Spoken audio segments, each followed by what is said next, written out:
Assalamualaikum semua. Okey, kita akan bincangkan tentang insurans dan takaful. Kita nak tahu apa perbezaan antara kedua-dua ni. Okey, sebelum tu kita pergi kepada basic lah, definisi. Apa itu insurans? Insurans ni boleh dikatakan sebagai satu alat kewangan yang beri perlindungan dan jaminan kepada seseorang individu ataupun badan korporat dari risiko dan juga bahaya lah. Okey, secara ringkasnya, insurans bersifat konvensional, manakala takaful bersifat Islamik. Takaful ni ia gunakan plan insurans yang patuh syariah lah. Okey, insurans yang ditawarkan oleh kedua-dua ni secara umumnya ada dua, iaitu yang pertama general insurance, insurans contohnya insurans motor, insurans rumah. Okey, yang kedua adalah life insurance, insurans hayat. Kalau dalam takaful, ia dipanggil sebagai takaful keluarga.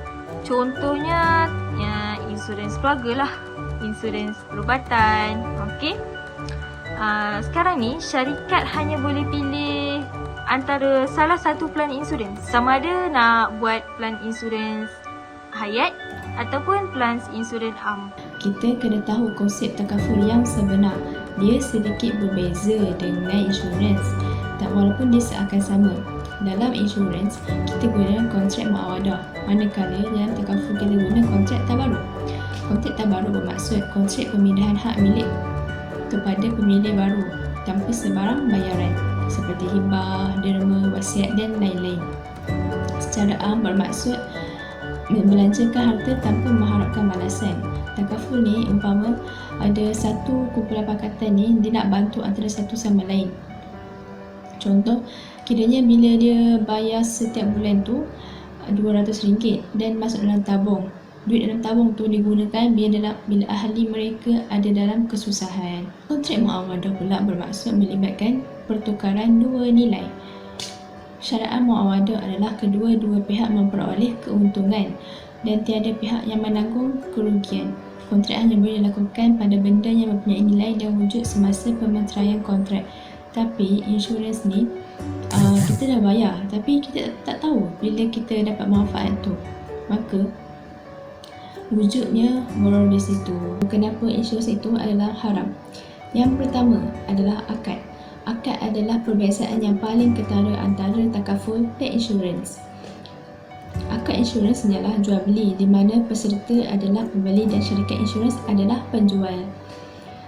Apa isunya? Terdapat 3 isu. Yang pertama, gharar. Contohnya, kita bayar sebulan RM200.5.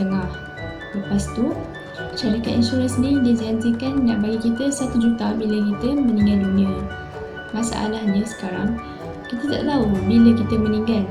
Dalam hukum jual beli, kita mesti tahu dengan jelas mengenai keadaan barang, bila kita dapat barang tu dan lain-lain. Tapi dalam kes insurans ni, kita tak tahu bila kita dapat manfaat tersebut. Disebabkan itulah insurans adalah haram kerana wujudnya gharar di dalam insurans. Yang kedua adalah riba, iaitu ada unsur pertambahan.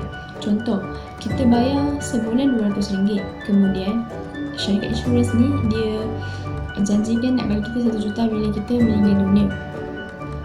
Kita bayar sikit tapi kita dapat banyak. Di sinilah ada unsur pertambahan, iaitu riba, dan riba adalah dosa yang sangat besar. Yang ketiga, maisir, iaitu judi. Maksud judi ni kita dapat untung dengan mudah tanpa usaha. Okey, macam insurans, setiap bulan kita bayar RM200. Kita letak dalam tu, kita biar. Maybe kita boleh dapat untung, maybe kita tak dapat untung.